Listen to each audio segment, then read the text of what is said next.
Okay, here we go into part two of this God self and correlations that we're making and convergence that couldn't have come about in any other ways. Hopefully, you've seen part one, and I fear this is going to go to part three with what I want to show by the end of it and just the conversation that's going to come out of it. So, next part is always going to come up in the top left hand corner, part one, two, three, and so on. And at the very end, if you go to the last 30 seconds or so in the top right hand corner, it will take you back to part one until we get to the very end part, and then it'll be another subject entirely. So let's just get into this for, man, I don't even want to recap and wait 5 minutes doing so and watch myself go off in left field while we do it. What we're doing here is making connections in ancient cultures that perhaps go back before 10,000 years, before the peopling of the Americas, and a concept that people had that doesn't show up until later, but all seems to be all too eerily similar. And we're making connections that go with this. And this author here, Cicero, which I'll show you in a minute, Richard Cicero, has made these connections. I haven't gone to his site and checked it out. I'd almost like to do this as like I usually do a critique or so and do it raw. And although, I already know that on his side he perhaps makes connections that I'm not even trying to do and not shaking on the same limbs that I am. So let's continue here. For what we're finding is that there are these step pyramids that work all together in one place or two places that they are not showing here, that he is not showing. For what he shows is Middle America, right? So the people of the Aztecs and so on, and their pyramids. He's showing the African, North African, Egyptian pyramids and showing the ones in Angkor Wat and Asia type of pyramids. But what we're also missing is from right over here, still within this star, of the Sumerian ziggurats, and then out of frame here, up about where this top of the M crest is China, and these ancient pyramids are there. And I've shown you recently there's one that's over in Poland that'd be up way out of here, and I've shown you there's one that's in Greece that's over here at this point, and then there's another one that's in the very islands, like that little one right there in the Mediterranean. And there's more of them, but this idea of step pyramids, but then they also have this doorway, and then the doorway has three steps to the doorway, where it's an open doorway, two steps on the side of it.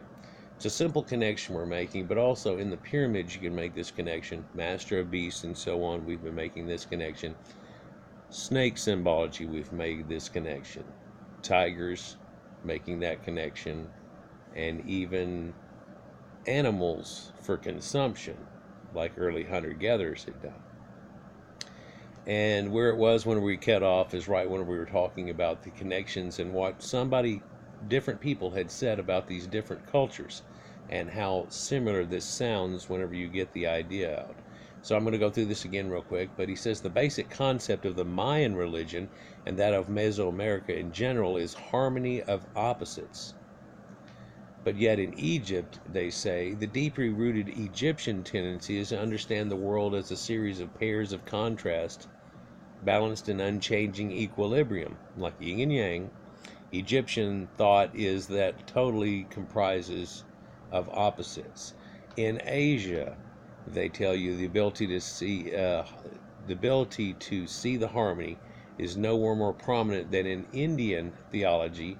Transcendent of all pairs of opposite is central to Hindu thought. And then you look at ideas like up in China and what they have, but also the Proto-Indo-European concept. And I've shown you how even in their earliest art, they had a yin and yang symbol, and they're butted up against China. So it shows you that transference that is there. One thing we're not looking at here is the swastika, which is all throughout the Americas and all throughout the cultures of ancient Europe and stuff, and even into Egypt, North Africa, and so on. But that's a different one, and one that we don't want to look at necessarily so much anymore. Man, I hate to restract this right in front of you, but let's go ahead and do that. Let's see if we can make this. That's about perfect. No, it goes off the edge. Sorry, guys. So, ancients shared a common wisdom and possibly a common heritage and knowledge, and at least the people that are going around bringing concepts and helping people out of a primitive state going through the last ice age were. Knock, knock. Who's there? Reality. That's not a joke. Written in Stone tells the heroic story of how organized guilds of medieval stonemasons who officially surfaced in 1717, calling themselves Freemasons, attempted to take back the religion narrative from priests by embedding the lost secrets of this universal religion into Gothic cathedrals.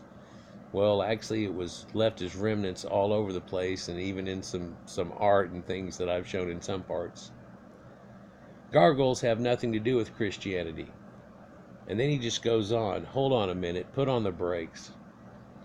Yeah, and I did this video also, and I talk about in part one how I had done this video and it got ruined. And one of the other videos, strangely, that got cross-linked and ruined was one that I did on gargoyles and their symbology, of course. And it got flagged even in the first place, so I started cutting it up, and then it got screwed because I put in a piece of Scooby-Doo that had this thing with gargoyles in it. And yeah, I'm stupid. It's getting to the point where I've got such a mouse in my pocket I can't put in seconds of video. I only put in 20 something seconds, and I even cut out like 2 seconds and 2 pieces of it before they let it fly. But knowing what I know nowadays, they'd still flag it anyhow. And then it had that don't damn music in there. Oh, they're gonna flag that. What the hell? Anyhow, gargoyles though, and their ancient ideals that came on with them, and there's gargoyles around ancient cathedrals and churches and stuff. And isn't it strange? And this protective type symbology that goes back, I did have it in a video that I did on Exorcist and Pazuzu and ancient demons of the Sumerians and so on, and I talk about it in there, but I only brush on it before I did a whole video upon gargoyles themselves. Now, I realize that the standard blueprint of Gothic cathedrals, which called for large central doors flanked by 2 smaller doors and 2 towers on either side of the central entrance hall, and were a memory of pagan temples in Egypt, in Mexico, Peru, China, in India. And if you look at the boxed form and the way they've got it, it does very much look like that symbology that Horus stands upon and everything, but it has 2 towers and 2 towers and 2 towers on it. And this 2 towers concept, that carries on into the Americas too, and it just symbolically got done, and then something bad happened too. And even on a special date that hooked up with ancient symbology. Yes, September used to be the end of the year and a harvest. We didn't call it the end of the year at Christmas in many cultures.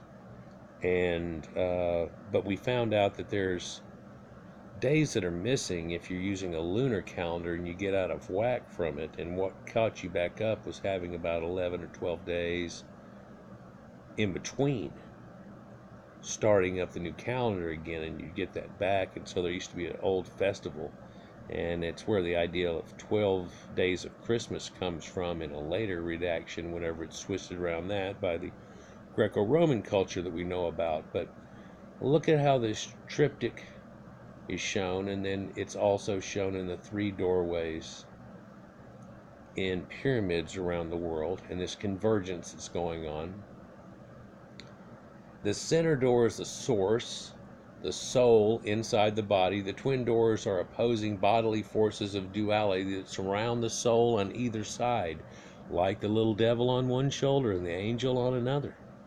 It is the id for every person looking at it, and that the soul must confront and master in life. And the master of beasts are the master of one's own fears, if you will. If you're scared of one thing, then you have to master it in some way. If you're scared of spiders, you probably go against that. You should confront your fears and control and harness your strengths. Yeah, you alleviate your fears and you harness your strengths. It's pretty easily seen. There's here one about guanches and then the old Sudan pyramids that are from the viceroys whenever the Egyptians were over the area of Nubia. But man, I'm missing a picture. The universal religion of Triptych Temple formed the foundation of other secret societies besides Freemasonry, including Knights of Pythias, Skull and Bones, and Shriners, all of whom use the Triptych entrance to their headquarters. And yeah, and there's been a few people get shown up, and I probably can't even mention their name without something weird happening to my video, so I'm not going to do it. But somebody that recently had an island and a whole problem going on and hooked up to some important people had some things to go with that somewhat. Also, up the street from my old house when growing up when I was a kid, and on the edge of the highway in one of these buildings along the edges of it there was an old Knights of Pythias lodge. And it was just a simplistic building or whatever into it, but yeah, it had an entrance that was done in that same way. That's weird. Even though it was just a little building, they had made sure it was done that way, I guess. Huh, and it seemed like it was changed too, that it used to be something else and then got changed into that. Yeah, and of course there's the Elks Lodge and other places like that, and Kiwanis and so on, but are they really that secret whenever they're right in your face? Well, most of the people that are even in part of them aren't even aware of all the things that go on behind the scenes, perhaps. So here's that connection again. And he says that this ideas was the founder of Skull and Bones, which shows a pirate's symbology, by the way, and maybe you can make connections here too. Then there's Shriners that we know of with the fez hats that hook up to ancient people, and that fez, and fez is actually in Morocco. So hook up to that in this ideal. And then Freemasons themselves, but in this he's showing ancient Aryan architecture and all Persian places with arches and so on, and the symbology here. And then we have Knights of Pythias and its symbology, and yep, that's that symbol that they used to have there in the pyramid within a triangle. And that means so much too. And these ancient pillars. So let's go on, or this is just going to go and go. The main facade of Rockefeller Center in New York City depicts one of the most striking esoteric triptychs in modern times. It shows a God image in the center doorway, the GodSelf, a balance between male and female opposites. Note that the God holds a compass and a key Masonic symbol. And yeah, so here's that symbology going in, and of course this looks like King Triton in some way, strangely, and also somewhat Neptune splashing out of the water or coming out through clouds, and it shows the symbology. And of course on the other side here's two smaller doorways, right? And you can see that here. And if you don't know where this is that famous skating rink they always showed on Saturday Night Live and all these shows where people are skating, and then there's this symbology of the person that's here and that statue that's golden.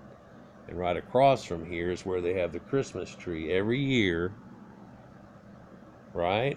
And light up that. And of course Christmas has so much to do in an iconography too, from so many cultures, all the way back from ancient Sumeria and evergreen trees and sacred Lebanon forests and the evergreens, and people have that tree worship.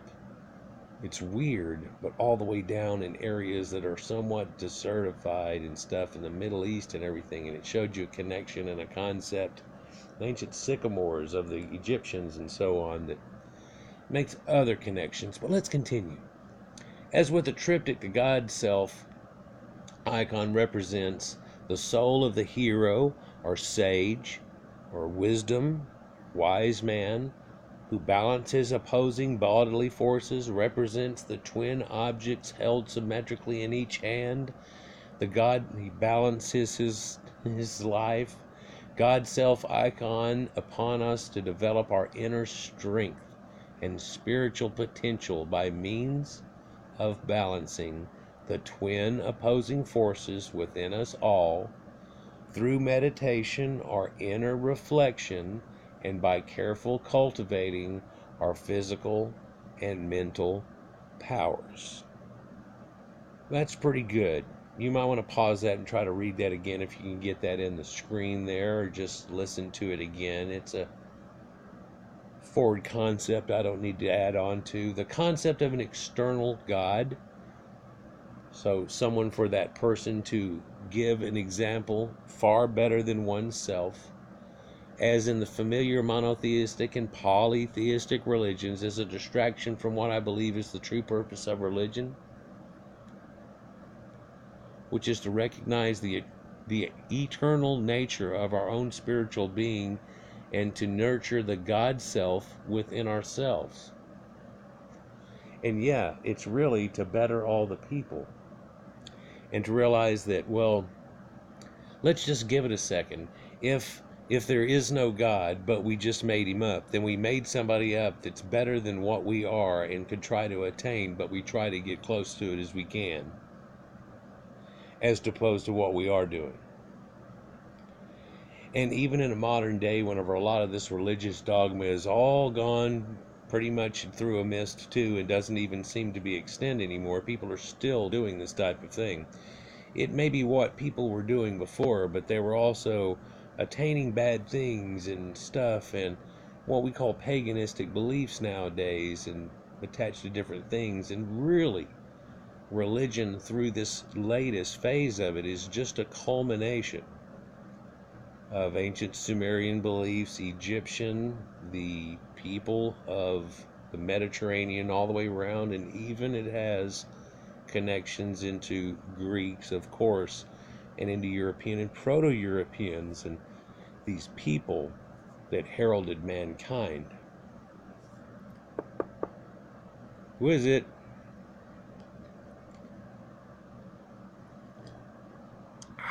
Coffee for the soul.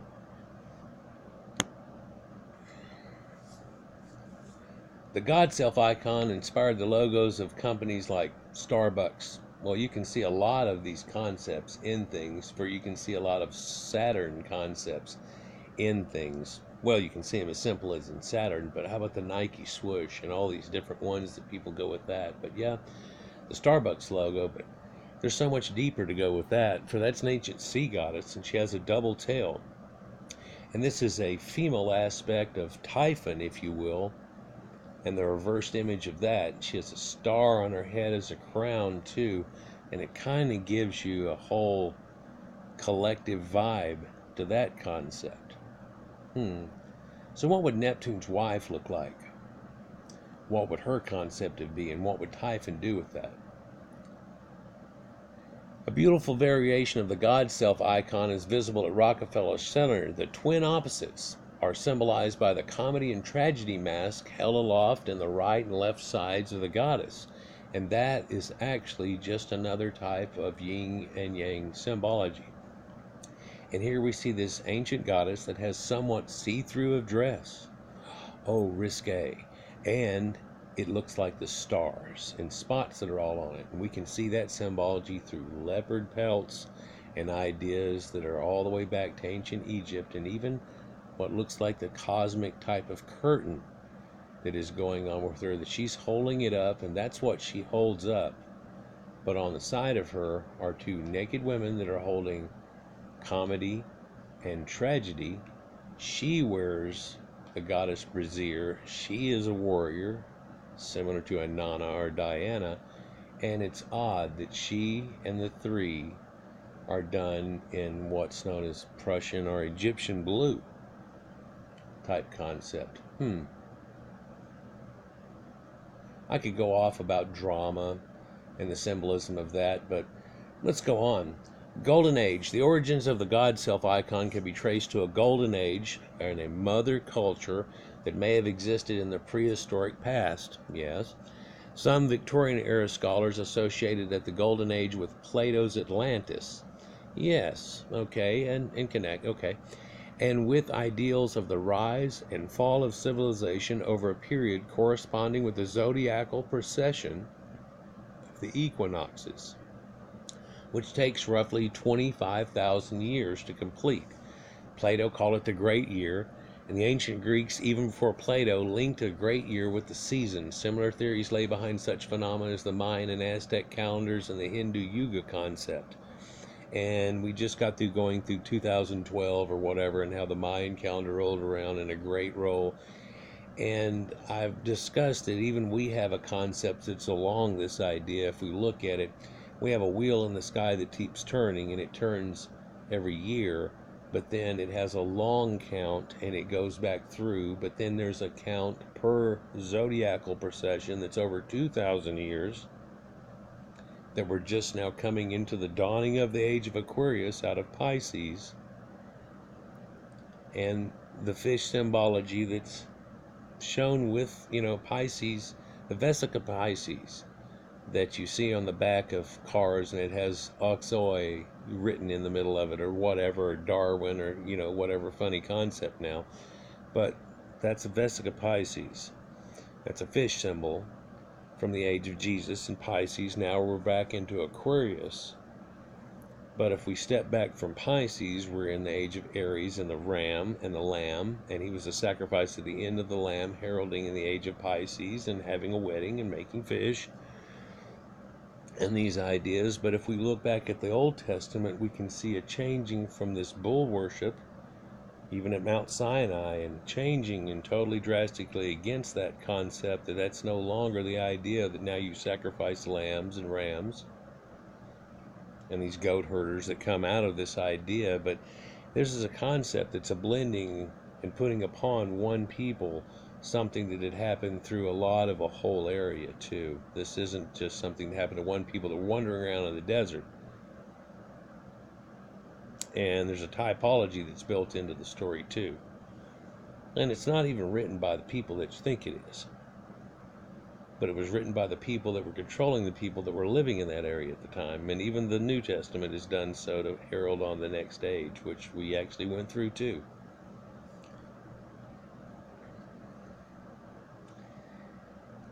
Recently, some alternative researchers have latched onto this golden age idea, claiming that a technologically advanced civilization flourished in the distant past. And you can see that with Graham Hancock and all these ideas. And I try to show heralds of that too, but I don't want you to try to think that we were Jetsons about 20,000 years ago, or 30 or 40 or 100 or anything. Surely, all the wooden objects we built of that time are all gone, long gone. And anything we would have built out of even iron or any metal would have been rotted away and long gone.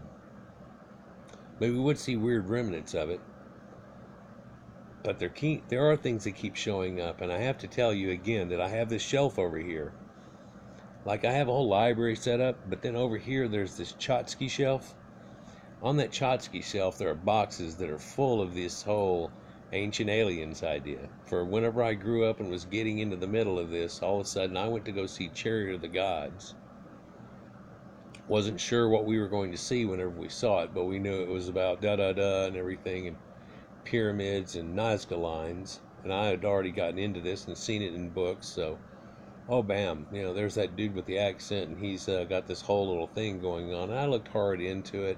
I flip-flopped over a fence, stood next to that fence for a while, got a hell of a way from that fence now, but yet I still keep finding things that makes me look over that fence, and I keep putting them in that box, and that box has gotten way full. And I seriously can tell you that right now I could dissuade you very simply by putting 3 or 4 things together and telling you about this ancient Sumerian things, and make up some Sitchin crap and put it together and ha ha ha, and get you to believe all kinds of things. But in no way is that what I'm trying to or directed to do so in any way. And I don't want to dissuade people. In fact, some of the reason that I'm out here is because of things like that. When I study those people, it's ironic. I find something a lot of times that I did not make the connection of, that they have some way, and they're using it to prop up their thing. But you can't use that to prop up that. It doesn't even hold that up. But you know what that does hold up is this whole idea and this spider web that's over here. Makes more of a concept. I know a lot of people watch my videos. They're from flat earthers to God knows what, right? But at the same time, I try to have some type of levity and grounding into what I'm showing you. And these alternative ideas about how, there was an ancient people that did a whole lot. Hopefully, what I'm showing you is that there was boating and people going around, maybe hugging the shoreline somewhat, but going back easily. We verified 16,000 years, but no, 32. So double that. That are people that are having boats and symbology of this idea of boat, and it doesn't look like that was the Thursday they came up with it at any of these stations. And one way I've been able to verify this ancient Nordic connection to ancient times, for we're left to believe maybe that Proto-Indo-Europeans came in. Well, what did they come into? Well, it's neat, and because I'm part of it, I studied a lot, and of course Dungeons and Dragons, but the ancient tales of old, and dwarves and elves and fairies and people that were fair, and then brownies and so on, and what went on with this whole idea of these concepts and witches and all these things. And to pick it apart has been a pleasure and been fun and exciting, and a journey of self. And I don't expect everybody to go through it, but hopefully I can in some way take and at least extend my torch out to you, and tell you again, here, light your torch off of me. Here, look at this over here. I see something. And let's see if we can't make connections in some type of rational way and find out the truth of it all. For I have still got a lot to expose, and I'm going to continue to do so toward the end of the year.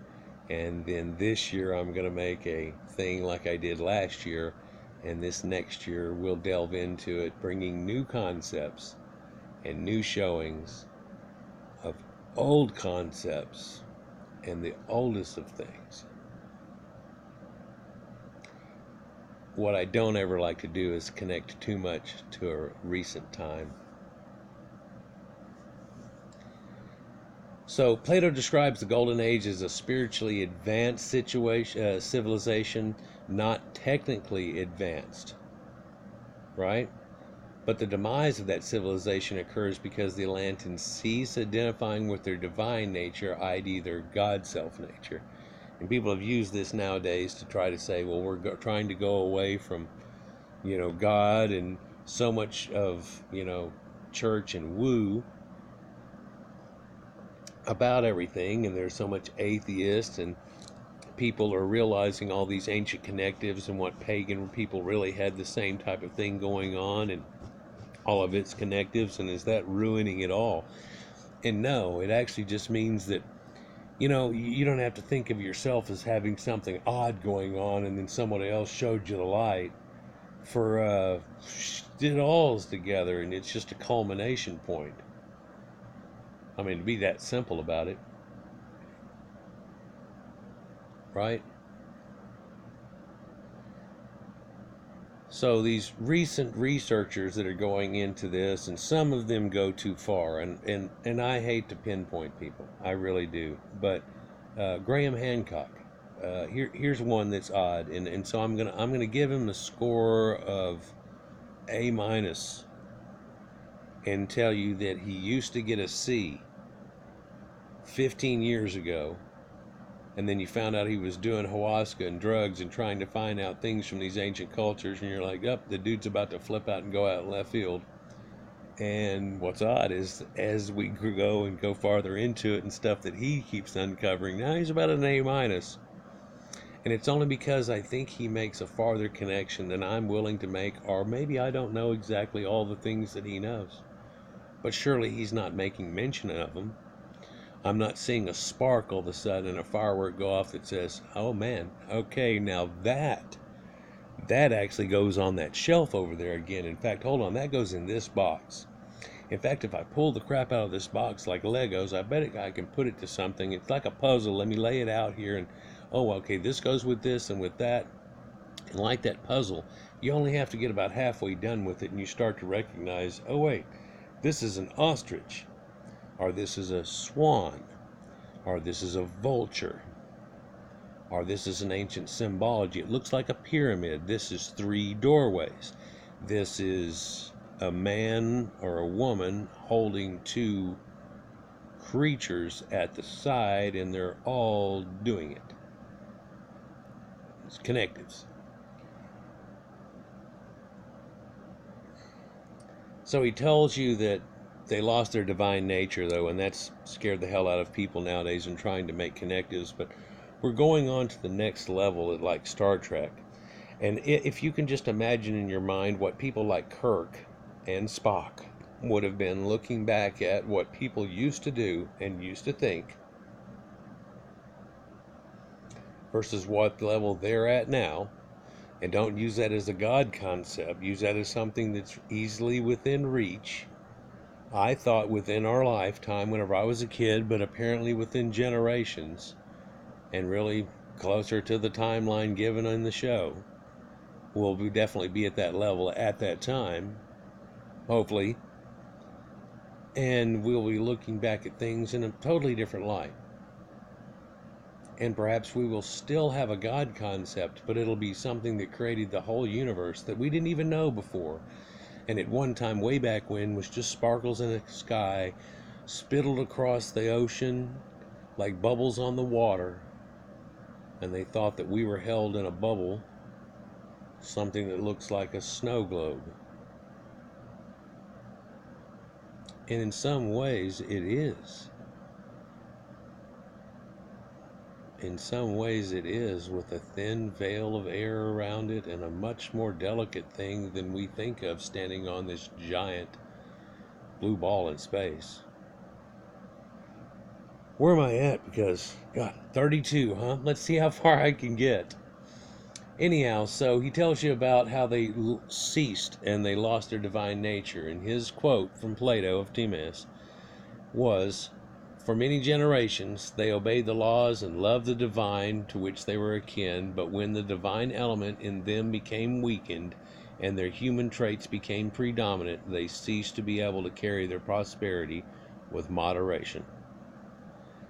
And what's odd is these people that said this same thing, the Greeks and then the Romans, and once it got into the Romans, you notice that they dropped their incredible pantheon that they had going on. And I'm not going to go into exactly the particulars of it, but you notice that they dropped it and went with their god Sol Invictus and pulled that through and tried to make them the divine people that were in control, like the divinity of Egypt, the divinity of Caesar, the divinity of now Titus, and carry it on through that. And that through that incredible change, it almost seems to be something that was echoed in the Bible beforehand and preeminently written by themselves. But the Roman Catholic Church just changed, and it's still evident today. And it has a huge factor on the world and its thoughts.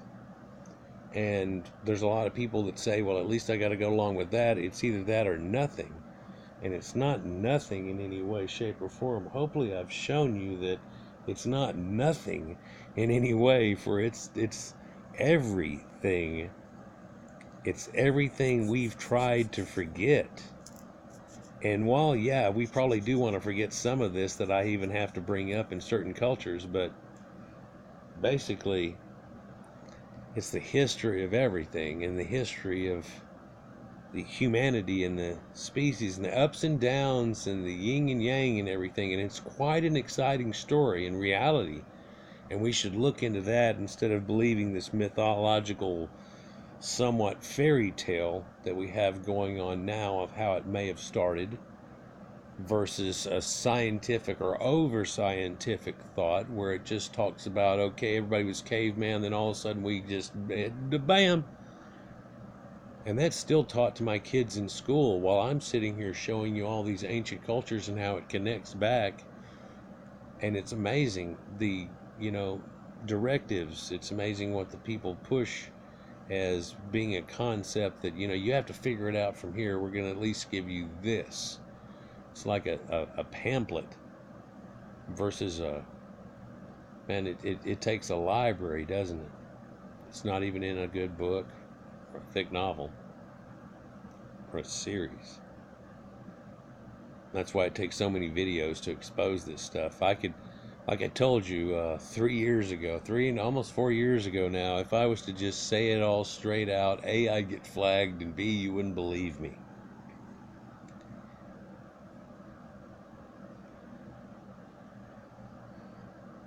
So let's look at other surprising finds.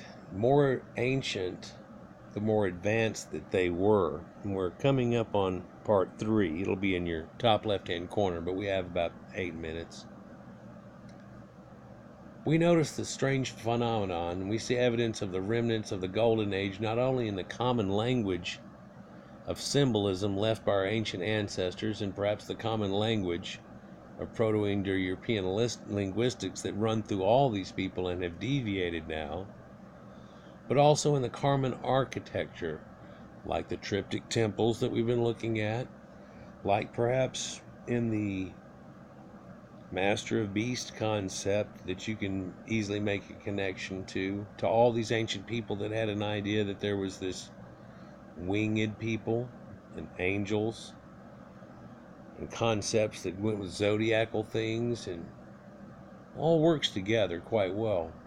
Ancient civilization is characterized by remarkable skill in stonemasonry. One of the most amazing facts about the ancient stonemasonry or masonry is that many of the greatest works are among the oldest. And yeah, we notice that. And again, man, I could push a directive here and get you to believing all kinds of things, but one thing that I have shown you, and it's an U part that keeps sticking out, and part of that U part is on that shelf over here, right next to the elf on the shelf. And it shows that the earliest dynastic Egyptians had this way of making these bowls out of solid stone and marble and different colored marbles that I've shown U parts on that are just incredible, mind-blowing of how they could have created it. And by the time you get to the second intermediate period, all of the technology, not just that, but almost all of the concept has drifted away long ago. And you can see some of the sculpture work and the stone work show up in the Greeks and their incredible works they do from that. But other forms of it are just never seen again. Like the crystal blue eyes that start out the Egyptian dynasties that follow people around, that would have been so cool to stick them in any old Greek statue or any places like that, but it was no longer something that was done for one reason or another. That technology is lost. These bowls and these ancient schist things that are made, that, man, you take some stonemason that does stuff for a living and you go, here, I want you to make this and stuff, and he goes, God, I'm going to need that expensive diamond grinder and all this and this, and they go, no, here's a brass chisel and a rock. Yeah, that's what they said they had. There's this mallet thing that really looks like a little club cone kind of crap. And here's a little brass thing. Oh, and let me know if you need to sharpen the brass thing. The guy will just, there won't be any effort made. It makes you wonder how there was effort made in the past and what those connectives are. In Stonehenge, and ancient pyramids around the world, and connective sites, but sites like Cusco and Sacsayhuaman, and they have these odd cyclopean rocks that they've put together, and if they can make all these cuts to put them together, they can just make them out of squares, and ancient pillars that are giant. But look at some of those ones. These are made out of sections, but there are ones of these pillars that are literally solid out of one piece, and it shows you they were taking something the size of an obelisk and rounding it off as a pillar that would take something like a lathe today.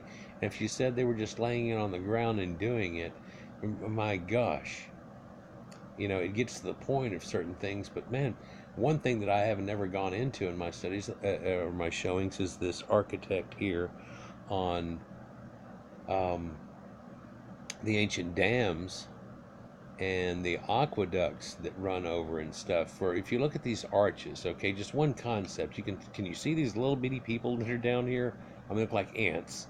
They come over here. So these things are some 60 foot tall, and then at this point, I forget what is it, 120 foot. At the other end, it's 90 something feet. But that's just because the valley starts to come back up. But what they're doing here is taking water from a source way back over here, have run it down through a channel, and whenever it runs through this valley, instead of running it down, but there's no way back up, they created a slightly sloping surface all the way across and into it, and it keeps going and going for miles. If you think about it, if you added up all the stone that's in that, you could make one of the, probably that smaller pyramid here. And sure, these stones are a little bit smaller, but look at the arches and how they're actually just hanging there in the air. That these stones are leaned over, that if you picked up the middle part and pushed it away, that all these would fall down. All of this would fall down, and then this would fall down, and that would fall down, and then this would fall down, and then it would all domino all the way down the whole damn thing. And luckily, there hasn't been any major earthquake to cause a ruining of this place and something that we don't see anymore. But the literal colossal nature of the work that is done, we can pull this off today, but you look at people and what they had back in the day, even that it's attributed to, and it just blows someone away. And while they always attribute this to Roman times, supposedly these Pelasgians and these Etruscans had very much to do with this, and a lot of people connect those and Minoans and put them all together, and the ancient people of Crete, and where did they go whenever the thing blew up, and so on. But ancient stoneworks is just freaking incredible, and as you can tell, I'm way into it. So again, the oddity here is that a lot of times the most ancient of the structures are more advanced, and the level of things they were willing to go through and achieve seem to be of a level that later they don't have, and then they attain later. Let me give you a little sneak to a video that I'm trying to put together, but I don't want to come across as some kind of eerie Halloween thing. Haha, we're at this time. But we were really at working with steam and things, and Pythagoras' theorem and mathematics and stuff, and right before the books of the Bible and things took over a people, and everything changed and went through the dark ages and had to come out the other end of it and then realize what the hell we had been through, and it took over 2,000 years to do so. We can look back at it and finally start making judgments to things, and it seems to me that we were on the edge of the Industrial Revolution at that time, and the only thing that stifled it was, well, sad to say, things that went along with religion and this changing directive that got pushed on modern humanity, that everything was going a little too fast, it seemed, for them. They wanted to slow down and let there be a larger gap of the ones who know and the ones who don't know. And ironically, when we got to the age of Americas and all that, and finally some people threw up a finger and said, no, F all of that. And they have Masonic connections and things that go with that too. And I could go into what I found out about that and how we've got our own obelisk and their ideals shown in the Lightbringer and Statue of Liberty, and concepts on the way that the even capital is laid out and so on, that shows you a lot of connectives. But after finally saying F all of that, it's amazing what we were able to do. And within 100 years of getting our crap going on, Industrial Revolutionary War took off, changed everything, and from that point on, the Industrial Revolution